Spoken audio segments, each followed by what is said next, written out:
오늘도 하나님 은혜가 우리에게 성령으로 충만히 기름 부어 주실 줄로 믿습니다. 그 믿음을 기대하며 오늘도 로마서에 있는 사도 바울의 편지 가운데 있는 말씀을 통해서 하나님이 주신 진리의 말씀으로 은혜가 충만하시기를 바랍니다. 믿음의 깨달음에 넘치시기를 바랍니다. 망설여지고 결정이 어려울 때마다 하나님 말씀이 여러분의 길을 안내하고 생각을 붙잡으셔서 그 말씀으로 승리하는 여러분의 삶이 되시기를 주님의 이름으로 축복을 드립니다. 우리 하트를 만들고 옆에 있는 사람 바라보면서 아무개 씨 사랑합니다. 시작. 네, 집사님도 사랑하고요, 목사님도 사랑하고 교회도 사랑하고, 네, 사랑하는 마음과 은혜가 충만케 주실 줄로 믿습니다. 천국과 지옥의 차이가 뭐가 다른지 아십니까, 여러분? 하나님이 그리셨대. 천국과 지옥이 사람들에게 아리송해가지고 잘 몰라서 이제 보여주셨는데 그리셨답니다. 큰 쟁반 접시에다가 짜장면을 수북이 담아가지고 천국에 있는 사람들 한 그릇 갖다 주고 지옥에 있는 사람 한 그릇 갖다 줬대요. 그랬더니 그 짜장면을 천국에 있는 사람은 아주 맛있게 기분 좋게 먹고 지옥에 있는 사람들은 짜장면을 못 먹고 싸우더랍니다. 그래서 어떻게 하는가 가만히 봤더니 짜장면을 주면서 긴 젓가락을 줬대요. 그래서 젓가락에 짜장면을 탁 집어가지고 이렇게 하면은 이게 너무 길어가지고 젓가락이 사람이 팔 길이보다 길어서 이렇게 먹을 수가 없는 거예요. 근데 천국에 있는 사람들은 잘 먹더라는 거예요. 어떻게 먹는 거 봤더니 짜장면을 집어서 앞에 사람을 이렇게 먹여주더라는 거예요. 그러니까 천국에 있는 사람들은 서로 먹여주는 게 그들의 그 기본적인 자세였고 모습이었고, 지옥에 있는 사람은 짜장면 집어갖고 자기만 먹으려고 그러다가 다 흘리고 하나도 먹을 수 없다 썼다는 그런 이야기가 있습니다. 천국과 지옥 사이는 엄청난 사이가 아닙니다. 그런 데서 차이가 나는 거죠. 화목한 것은 여러분 그런 데서 차이 나지 않습니까? 상대를 배려해주고 사랑해주는 그런 모습 속에서 우리가 좋은 결과를 얻을 수 있는 것처럼 하나님 말씀을 따라서 하는 사람과 말씀을 쫓지 않은 사람의 삶의 모습은 그런 결과를 얻는 것처럼 다른 것입니다. 오늘 로마서에 있는 말씀은 하나님의 사람인 성도가 하나님의 사람다운 삶을 살아야 된다. 그래서 성도의 영적인 생활, 믿음의 삶이 어떤 삶인가를 가르쳐주고 있는 것입니다. 하나님 믿는 사람과 안 믿는 사람의 삶의 모습이 다릅니다. 어떻게 달라요? 그럼 표면적으로 보면 똑같잖아요. 교회 다니는 사람이나 교회 안 다니는 사람이나 생김새가 똑같잖아요, 여러분. 다만 아프리카 사람하고 우리 한국 사람하고 피부색만 다르지 여러분 생긴 건 똑같이 생겼습니다. 그런데 삶의 모습을 보면 그들의 생활과 습관을 따라서 환경에 따라서 매우 다른 모습인 것을 볼 수 있습니다.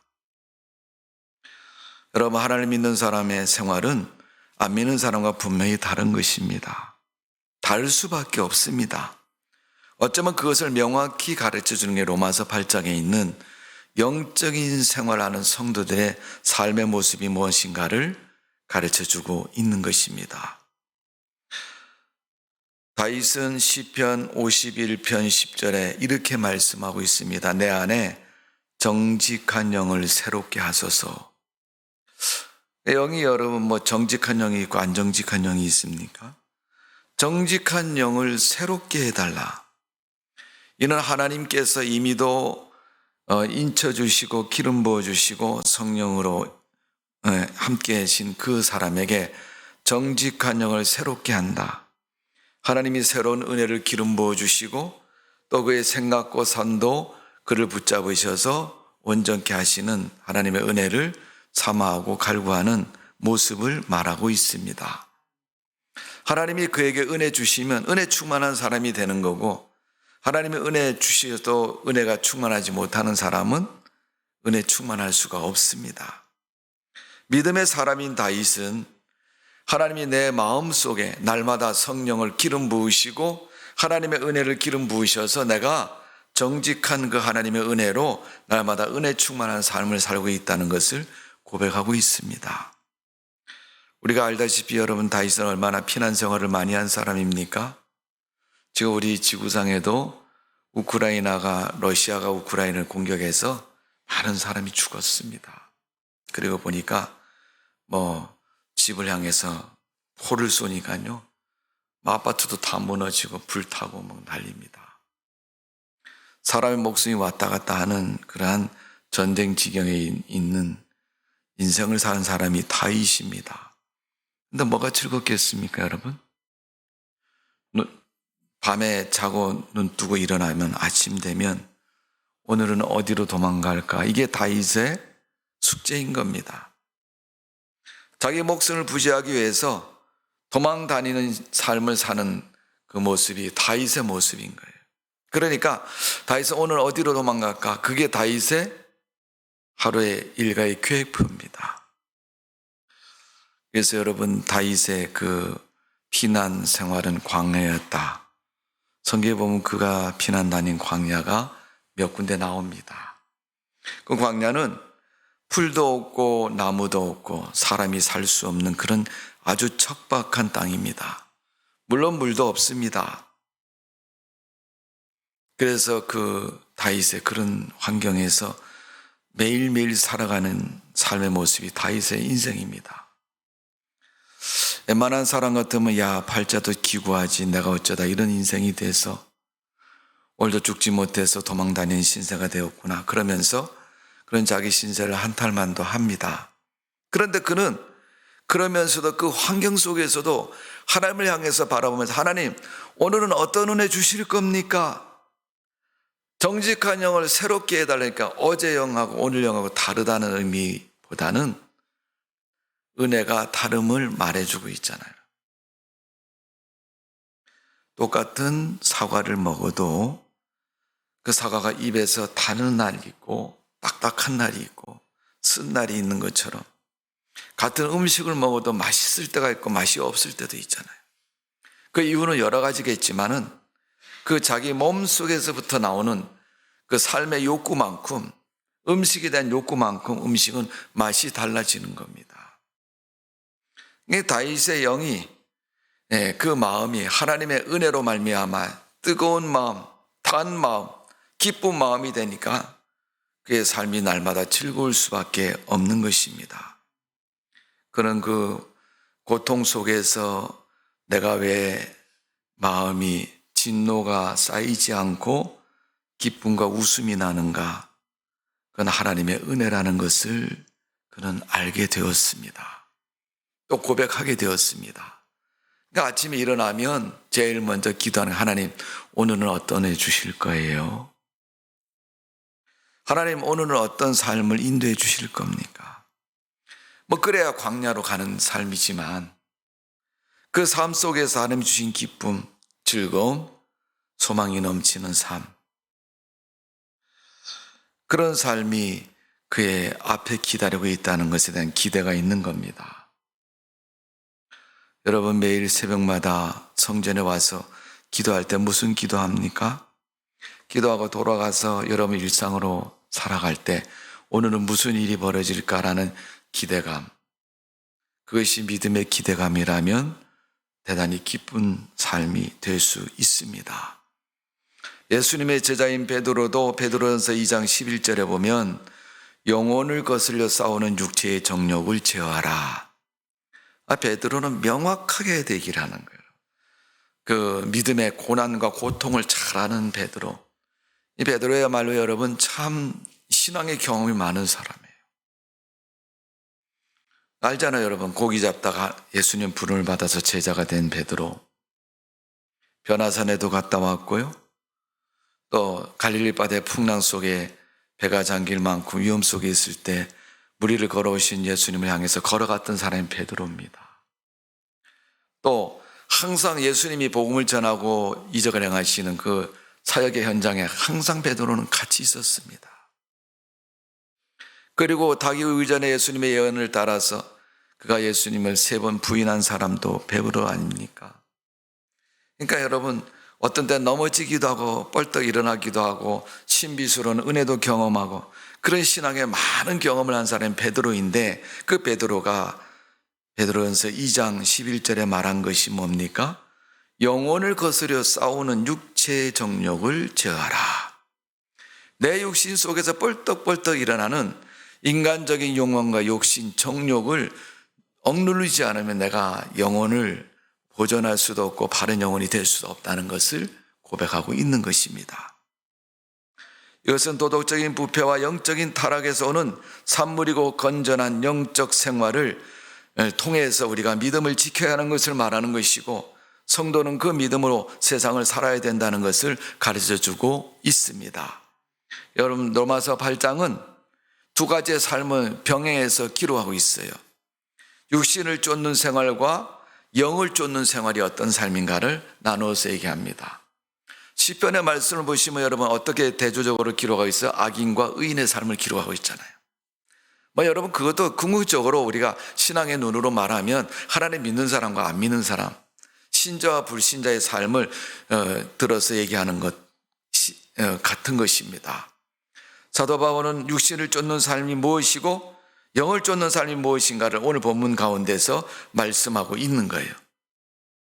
육신을 쫓는 삶이라는 것은 아담의 타락한 범죄의 삶을 의미하는 것이고, 죽음 아래 있는 인간의 삶을 가르쳐서 말씀하고 있는 것입니다. 그런 삶은 혈육적인 삶이고 육적인 삶이고 물질적인 삶이고 신체적인 삶을 말하는 겁니다. 눈에 보이는 것이 전부로 여기는 삶을 말하는 거예요.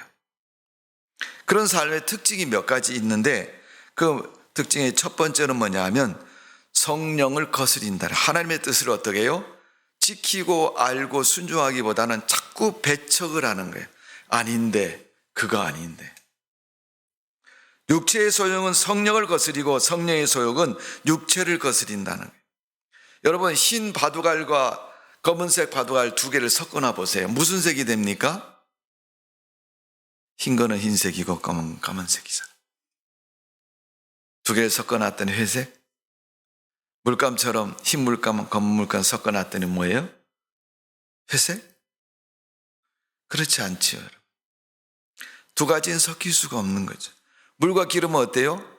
절대 섞이지 않습니다. 아무리 많이 있어도 여러분, 물은 가라앉고 기름은 우르 뜨는 것이 기름의 모습인 겁니다. 육체의 소욕은 성령을 거스르기 때문에, 또 성령은 육체를 거스르기 때문에 서로 화합할 수 없고 하나 될 수가 없는 것입니다. 그래서 성경은 2 주인을 섬길 수 없다, 그렇게 말하고 있잖아요. 여러분, 신앙생활 하는 사람은 믿음으로 사는 것이지 신앙도 잘하고 세상 이런 것도 잘하고, 물론 둘 다 잘하는 사람도 가끔 있습니다. 그러나 신앙과 믿음과 불신은요, 같은 노선에서 병행할 수가 없습니다. 분명히 한쪽을 포기하셔야 돼요. 그럼 여러분, 어디를 포기하시겠습니까? 수요일날 교회 나오는 것을 포기하겠어요? 수요일날 교회 안 나오는 것을 포기하겠습니까? 우리가 안 나오는 것을 포기해야 나오게 되어지는 거죠. 오늘 바쁜데 갈라나 싶어, 그런 사람 분명히 안 나와요. 오늘 꼭 가야지. 차 몰고 다니는 분들은요, 초단위로 무슨 일이 벌어질지 모르잖아요. 차 운전 잘하는 사람들요, 어쩌다 여러분 차 몰고 가는데 옆에서 누가 와서 탕 들이받으면요, 교통사고 난 거예요. 여러분. 자기가 안 들이받아도 누가 와서 받아도 교통사고 난 거예요.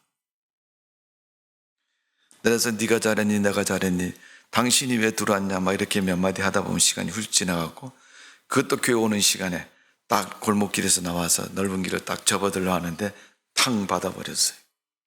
12일을 가리다 보니까 예배 시간 훌쩍 지나버렸네. 우리가 살다 보면 그런 일도 얼마나 많이 있는지 몰라요. 그렇다 할지라도 우리가 어떻게 해요? 하나님의 사람으로 믿음을 중요히 여기고 살아가는. 여러분 그렇게 있을 때, 그런 일이 났을 때 어떻게 하겠어요? 예. 정말 그리스도인들은 명함을 주면서 내가 예배 참석해야 되니까 예배 끝나면 연락을 할 테니까 그때 말하자고. 이렇게 해서 내가 예배를 참석하는 것을, 비록 차는 찌그러져서 겨우 몰고 교회로 왔지만은 예배가 중요해서 참석하는 그런 마음을 가진 사람은 그 예배를 참석합니다. 집사님, 지난 수요일에 왜 안 나오셨어요? 목사님 말도 마시죠. 재수가 없어갖고 말이죠. 생기기도 참 행주 쫙 짜놓는 것처럼 생긴 놈이 와서 탕 들여봤지 뭐예요. 내가 아주 그냥 이걸 요절내라 그랬던, 내가 그래도 교회 다니는 사람인데 반만 받기로 했어요. 그러니 참 자랑입니다. 그죠? 예. 참 이게 세상 사는 게 믿음 지키기 어려운 문제입니다. 그러나 이 두 가지 문제가 늘 다투고 분쟁이 일어나고 어려워도 우리는 믿음을 지키는 것에 마음을 두고 생각을 두고 살아가는 것이 중요합니다. 그래야 거스림이 적어지는 거예요. 이 거스림이 많다는 건요, 5대 5니까 거스림이 많은 거지 6대 4 되면요, 내가 조금 낫네 그러면 벌써 상대방도요 머리 약간 숙여요. 이렇게 3대 7, 2대 8 이렇게 하면요 머리 팍 숙이고 네가 다 해먹어라 이렇게 하지, 5대 5 하니까 네가 이겼냐 그러니까 막 맥살 잡고 싸우는 거죠.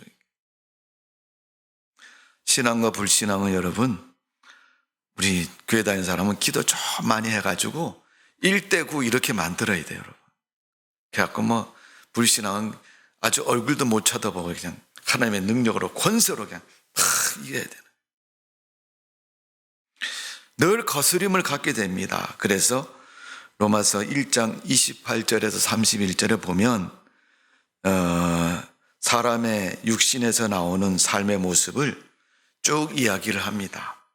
거기에 대표적인 건 음행, 더러운 것, 호색, 우상숭배, 술수, 원수 맺는 것, 악한 생각, 도둑질, 살인, 탐욕, 악독, 무자비한 것, 여러 가지 많이 있습니다. 이런 육체의 소욕들이 성령을 거스려서 믿음을 지킬 수 없게 만들고 우리 신앙을 변질시키고 잘못되게 합니다.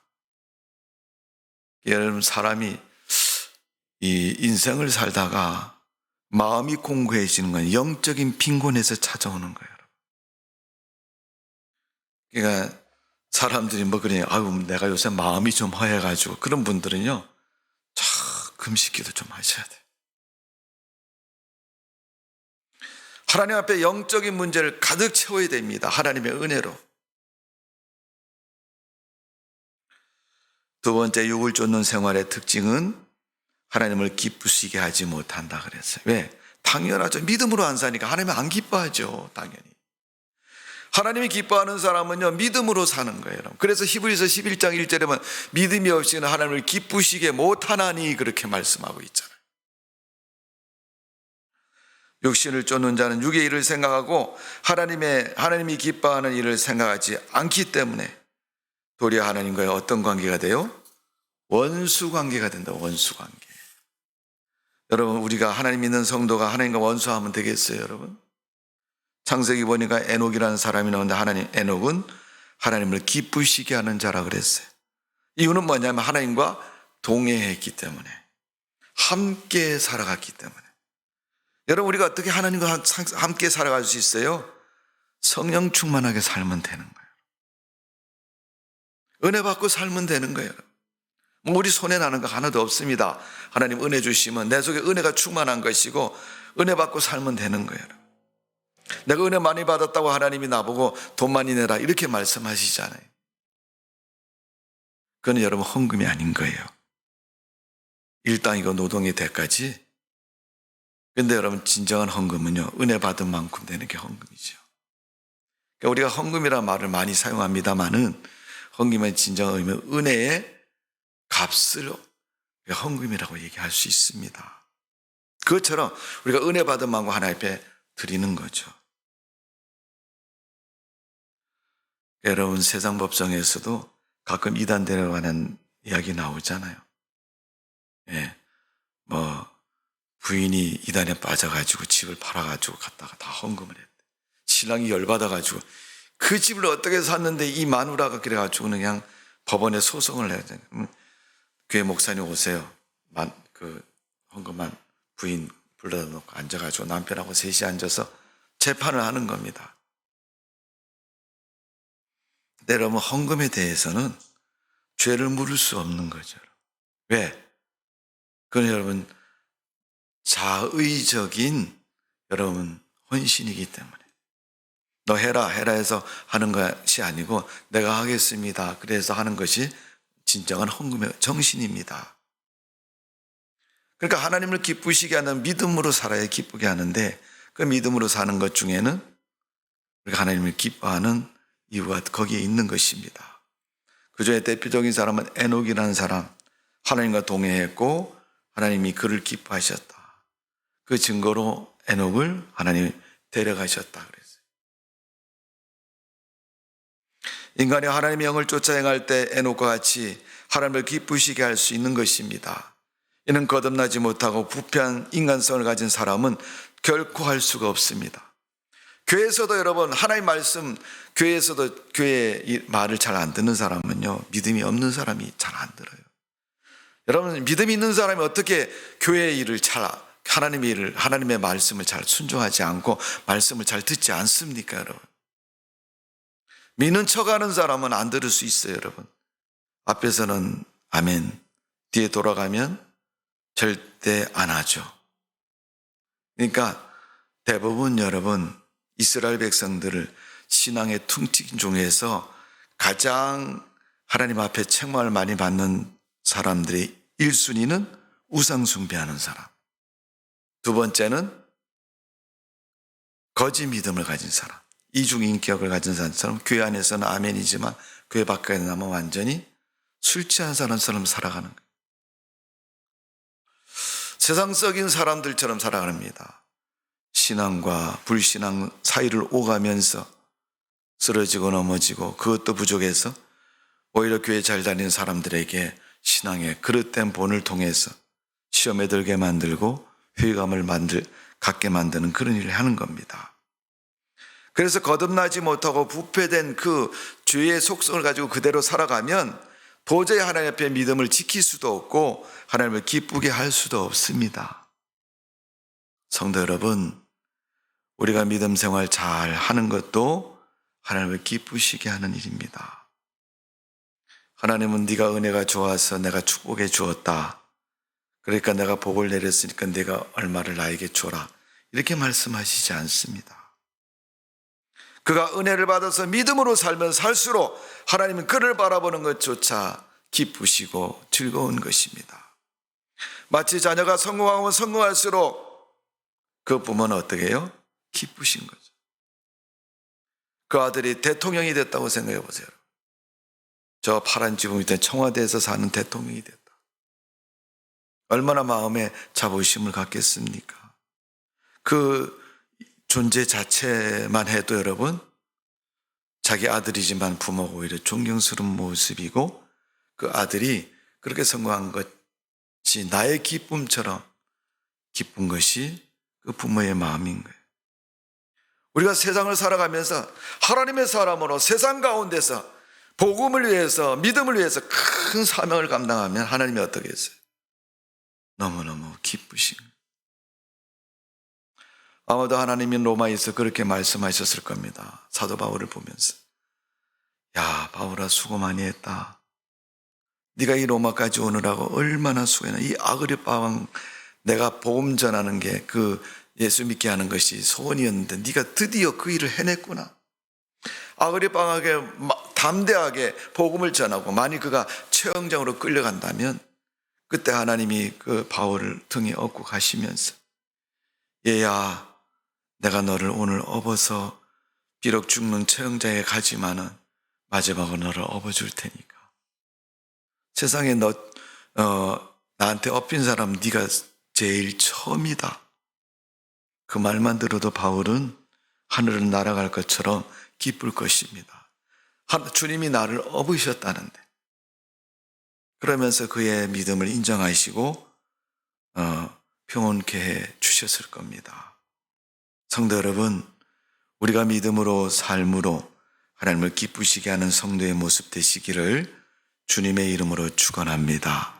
세 번째로 육신을 쫓는 사람의 삶의 모습은 썩을 것을 남긴다는 거예요.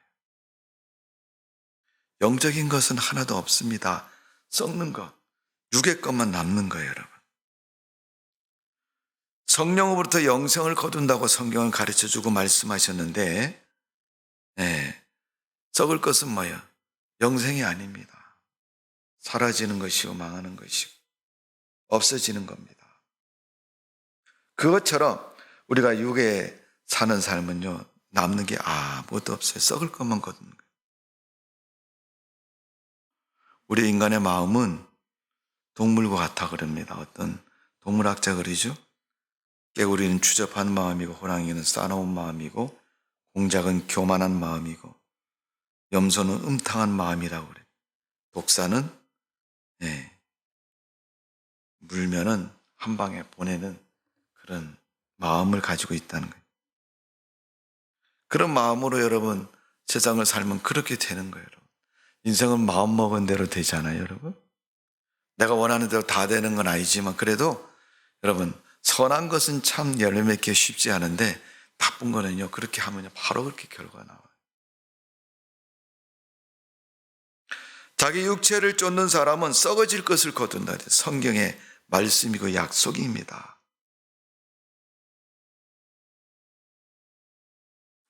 네 번째로 육신의 삶의 특징은 죽음을 가져온다는 겁니다. 사망이죠. 우리가 육적으로 살면 반드시 죽는다라고 말씀하셨습니다. 육신의 생각은 사망뿐이다. 오늘 본문에도 그렇게 말씀하고 있잖아요. 13절에 보면 너희가 육신대로 살면 반드시 죽을 것이로되 영으로서 몸을 행실을 죽이면 살리라. 사는 모습은 영적인 삶을 사는 것이고 육신의 삶을 버리는 거라 그랬어요. 육신대로 살면 어때요? 반드시 죽을 것이로되 그랬어요. 사망이라는 말은 하나님과의 분리를 뜻하는 거예요. 분리. 물론 육신적인 죽음, 몇 살에 죽었는지 모르지만 죽음도 죽음이라 말하지만 그 죽음이 아니라 어떤 죽음이에요? 하나님과 분리된 것. 영적인 죽음을 말하는 겁니다. 육신의 생각이라는 건 사망의 결과를 가져올 뿐이고 그것은 명백한 것입니다. 그래서 정리를 하면 육신은 성령을 거스리고 또 믿음을 거스리고 썩어질 것을 거두고 결과는 죽음을 가져오는 것이 육을 쫓는 사람의 삶의 모습입니다. 그러면 반대로 영적인 삶은 뭐냐? 오늘 본문 13절에 보면 육신대로 살면 반드시 죽을 것이요 영으로 살면 몸의 행실을 죽이면 살리니 그렇게 말씀하고 있습니다. 영적인 삶이라는 것은 영이라는 것은 성령을 말합니다. 성령은 하나님의 영이죠. 이 성령은 중생한 사람, 거듭난 사람 속에 있는 하나님의 거하시는 성령을 말하는 것이고 오늘 사도 바울은 그래서 그 성령으로 육신의 삶을 이기고 살아가면 된다. 그러니까 여러분 내가 육신의 삶을 이기는 것도 성령의 도우심이 있어야 되는 거지 내가 이긴다고 해서 이기는 게 아니거든요. 그러니까 여러분 권투 경기나 씨름 경기나 야구 경기나 축구 경기나 두 사람이 어떻게 해요? 경기를 해가지고 이긴 사람이 이기는 것처럼 경기하기 전에는 누가 이긴다 장담 못해요. 서로 이긴다 그러잖아요. 그럼 한번 해보자. 팔씨름도 있잖아요. 저 사람이 나보다 팔이 굵다고 해서 눈으로 볼 때는 내가 아칠 것 같은데 근데 실제로 한번 경기를 해봤어요. 그랬더니 빈약한 내가 살짝만 해도 팍 넘어져. 눈으로 보기에는 굉장히 튼튼해 보였는데 힘이 없어서 살짝 넘기니까 팍 넘어지는. 그러면 어때요?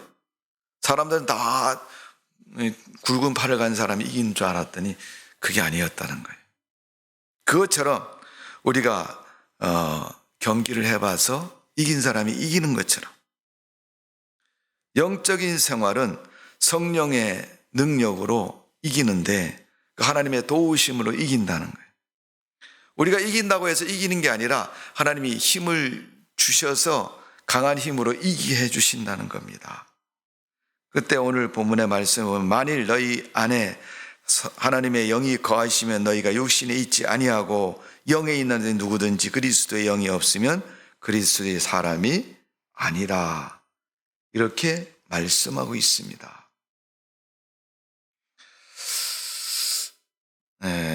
오늘 8절에 9절의 말씀을 보면 그 말씀이 만일 너희 속에 하나님의 영이 거하시면 너희가 육신에 있지 아니하고 영에 있나니 누구든지 그리스도의 영이 없으면 그리스도의 사람이 아니라. 그 말씀처럼 하나님의 성령이 우리 안에 거하시고 우리가 그 성령으로 살면 그리스도인이고 하나님의 사람인 겁니다. 그 사람이 영의 사람인 겁니다. 그의 인격도 그의 삶도 모두 하나님의 성령으로 지배되고 성령으로 살아가는 삶을 살아갈 수가 있는 것입니다. 성령은 우리 신자 안에 계셔서 우리를 인도하시고 지도하시고 도와주셔서, 그래서 요한복음에서는 성령을 보혜사 성령이다 그랬어요. 보혜사는 도와주시는데 어떻게 도와주시냐면 약한 것을 도와주시는 거예요. 예를 들어서 어떤 문제 앞에 섰는데 이게 문제를 이기려면 수치가 100이 돼야 되는데 나는 20밖에 안 된다. 그럼 80을 하나님이 채워주시는 거예요. 내가 50밖에 안 되면 50을 나머지를 하나님이 채워주시는 거예요. 어쩌면 51을 채워주시는지 모르죠. 왜? 1이라도 많아야 이길 수 있기 때문에. 성령은 우리 안에 계셔서 우리를 인도하시고 지도하신다. 그 말은 우리의 부족한 것을 채워주시는 거예요. 그래서 보혜사 성령이시다. 그래서 성령은 능력과 권능의 성령이시다. 그래서 하나님의 성령은 우리를 하여금 신령한 생활을 하게 하고 또 믿음의 삶을 살게 하고 영적인 삶을 살아갈 수 있도록 우리를 도와주시는 것이 성령의 사람들의 삶의 특징인 것입니다. 두 번째 영적인 사람의 삶의 모습은 성령의 뜻에 순종하는 생활이다. 여러분, 사무엘 시대에 사무엘이 그런 말씀을 했습니다. 백성들에게 순종이 제사보다 낫다. 그 말이 왜 나왔죠, 여러분? 사울왕 때문에 나온 얘기예요. 사울왕이 전쟁에 나가서 싸워서 이겼거든요. 하나님 뭐라 그랬냐면 사무엘에게, 야 사무엘아, 사울이 전쟁 나간다고 나한테 물어보는데 가서 대답 좀 해줘라. 뭐라고 할까요? 이번 전쟁 하나님이 도와줘서 이기게 한다. 그렇게 말해줘라. 그래서 사무엘이 가서 사울왕에게 얘기를 합니다. 하나님께서 왕을 특별히 사랑하셔서 축복해 주셔서 이번 전쟁 이기게 하십니다. 그러면서 하나님이 조건을 뭐라고 했냐면 전쟁에 이기거든 그 전쟁 노략물을 다 진멸해라. 살려두지 말아라. 근데 사울이 전쟁 나가서 이겨봤더니 하나님이 또 근데 얼마나 이겼어요. 여러분, 이 전쟁에서 사울의 전쟁은요 마치 태풍을 등에 맞고 가는 사람 같은 게 바람이 뒤에서 싹 밀어주는 것처럼 언덕배기도 뭐 강물도 뭐 이유 없이 그냥 밀어주니까 잘 앞으로 갈 수 있잖아요. 바다에 여러분 이 돛을 단 배가 있는데 바람을 딱 맞고 갈 때는요 바람 때문에 앞으로 촥 나갈 수 있잖아요. 바람 세기만큼 앞으로 샥 나갈 수 있는 거 아니에요. 그러니까 하나님이 그렇게 도와주셔서 사울이 순적히 이긴 거예요. 싸우면서 상대방 그 노략물을 보니까 너무너무 좋은 게 많은 거예요. 그래서 사울이 탐심이 생긴 거예요. 마음속에 욕심이 생긴 겁니다. 그래서 좋은 놈을 골라가지고 감춰놨는데 하나님께서 그건 모를 리가 없죠. 선지자에게 야 빨리 가봐라. 왜요? 사울이 지금 이상한 짓 하고 있다. 그래서 가봤더니 사울이 전쟁에 승리하고 개선장군처럼 촥. 선지자가 사울에게 물어봅니다. 전쟁에서 하나님 말씀한 대로 다 죽이고 다 승리를 하나님께 영광을 돌려드렸죠. 그랬더니 돌려드렸지. 그런데 짐승 우는 소리가 나니까 저건 뭔 소리인가요? 그랬더니 내가 하나님 앞에 번제를 드리려고 몇 마리 남겨놨어. 사실은 제사 드리려고 남겨놓은 게 아니라 자기가 가지려고 숨겨놨던 겁니다. 그러니까 선지자가 하나님 말씀을 전하기를 순종이 제사보다 낫다. 제사 드린다는 명목으로 자기가 갈취하고 싶은 마음. 여러분, 믿음을 이용해서, 자기의 직분을 이용해서, 사회적인 명성을 이용해서 다른 사람에게 피해를 주거나 다른 사람의 물건을 갈취하는 행동하면요, 반드시 부작용이 나는 거예요. 여러분, 제가 한번 물어볼게요. 어디 맛있는 식당에 가서 밥을 먹는데 너무너무 맛있는 거예요. 먹다 보니까 배가 불러요. 보니까 그릇에 밥이 좀 남았어요. 먹어야 될까요? 말아야 될까요, 여러분? 맛있으니까 대부분 이거 마저 먹지만 먹어요, 여러분. 근데 그게 뭐예요, 여러분? 과식이 되는 거죠, 여러분. 적당히 알맞게 먹은 사람은 괜찮은데 거기서 한두 숟가락 더 먹고 조금 더 먹으면요, 과식이 되면요, 소화불량이 걸리고요, 체하게 되고요, 생명에 지장을 가져올 수도 있습니다. 하나님이 도와주셔서 전쟁에 크게 이겼는데 이기고 났더니 그 노장분이 너무너무 탐나는 거예요. 여호수아에서 보면요, 이스라엘 백성들이 아간이, 여러분, 전쟁에서 노략된 물건을 다 하나님 앞에 드려야 되는데 그가 몇 개를 감추었잖아요. 결국 아간은 돌에 맞아 죽지 않습니까? 부끄러운 죽음을. 하나님이 그렇게 이기게 해주시고 명성을 주었으면 그 하나님께 영광 돌리고 자기가 하나님 그 영광 때문에 기쁨으로 살아야 되는데, 하나님의 영광 나타내면 하나님이 상급도 주시지만 후에 사람들이 어떻게 우리를 인정해 주시는 거예요. 우리나라 여러분, 이단 교주들은 다 대부분 하나님 은혜를 크게 받은 사람들이에요. 귀신이 떠나는 장면, 또 사람이 살아나는 그런 이적과 표적을 행하던 사람들이었습니다. 근데 그것이 여러분, 하나님의 그 은혜가 나중에 자기의 행위로 바뀌어지고 생각으로 바뀌어지니까 자기가 교주가 되는 거예요. 하나님의 자리에 자기가 올라가서 내가 하면 다 돼. 내가 기도해 줄게. 내 말을 들어야 돼. 여러분, 성령의 뜻에 순종하는 일을 못하게 되는 겁니다. 왜? 육이 살아났기 때문에. 하나님의 은혜를 겸손히 받을 때는 괜찮았는데 사울왕이 여러분 처음부터 그렇게 된 거 아닙니다. 처음에는 여러분 얼마나 사람이 순전했는지요. 선지자 앞에 제대로 서지도 못했어요.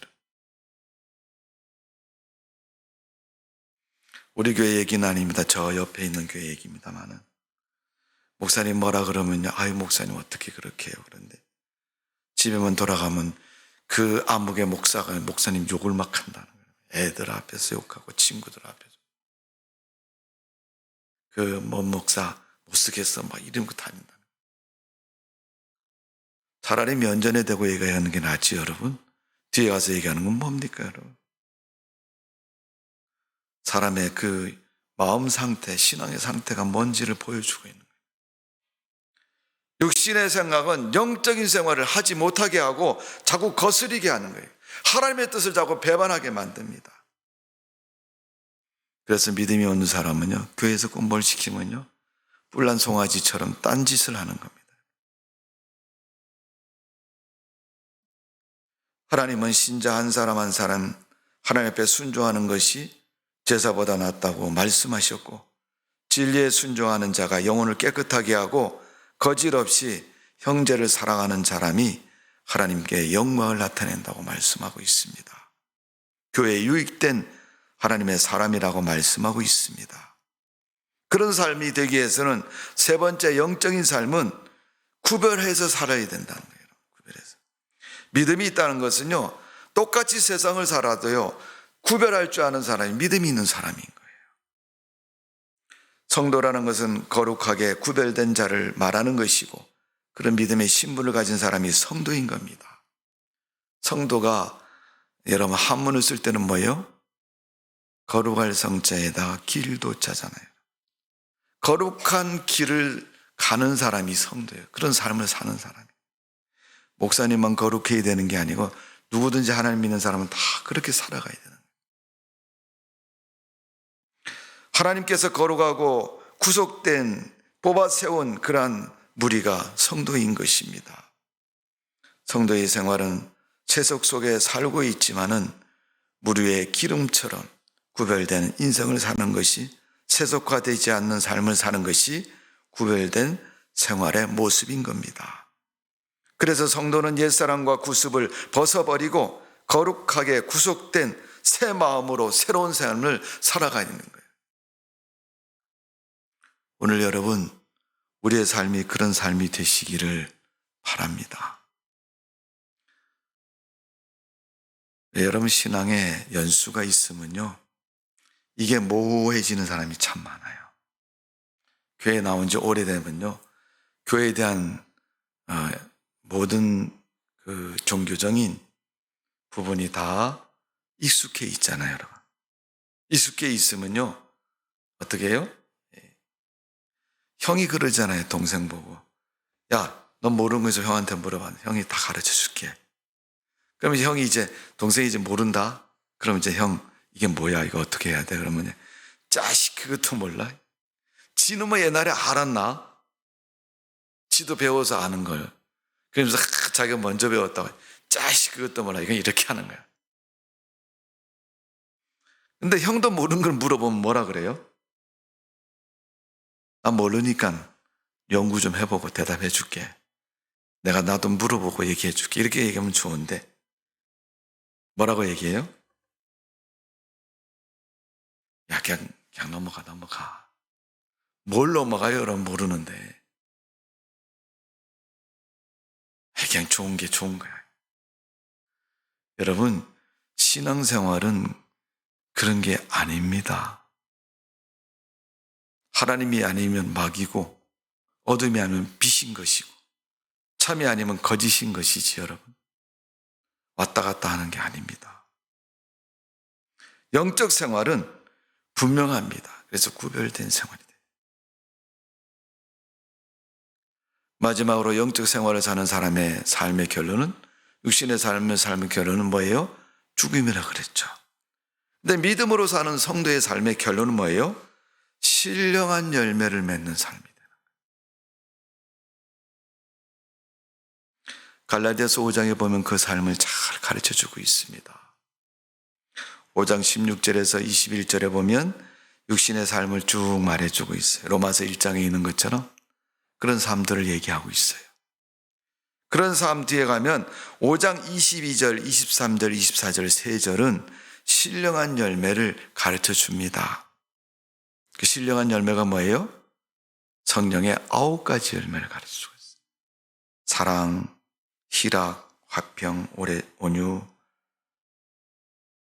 자비, 양선, 충성, 온유, 절제. 이 9가지 삶을, 그 열매를 가르쳐 주고 있어요. 이게 믿음과 인격 속에 맺히는 거예요. 왜 인격이냐면 신앙은 우리 인격의 삶이기 때문에 그래요. 사람의 마음 속에 담겨져 있는 삶이 믿음의 삶인 거예요. 영적인 삶인 거예요. 그래서 하나님은 그 인격에 9가지 신앙의 열매가 맺히기를 원하고 계십니다. 오늘 예수님이 제자들과 함께 거리를 지나가셨습니다. 마을을 지나가시다 보니까 큰 무화과 나무가 서 있어요.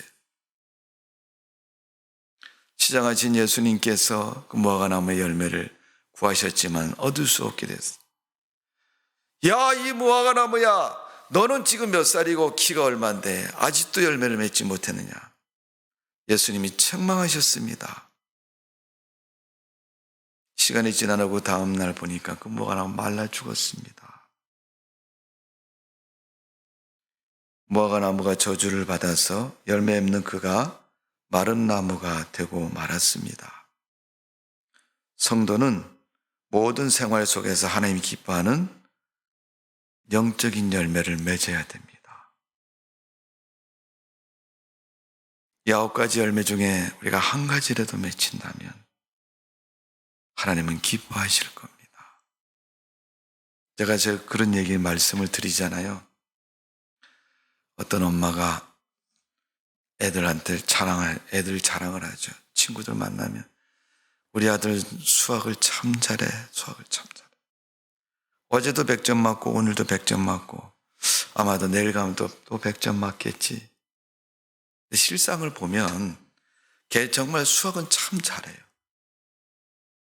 근데 영어는 20점, 국어는 10점, 과학은 30점, 음악은 50점, 미술은 70점, 수학만 100점 맞아.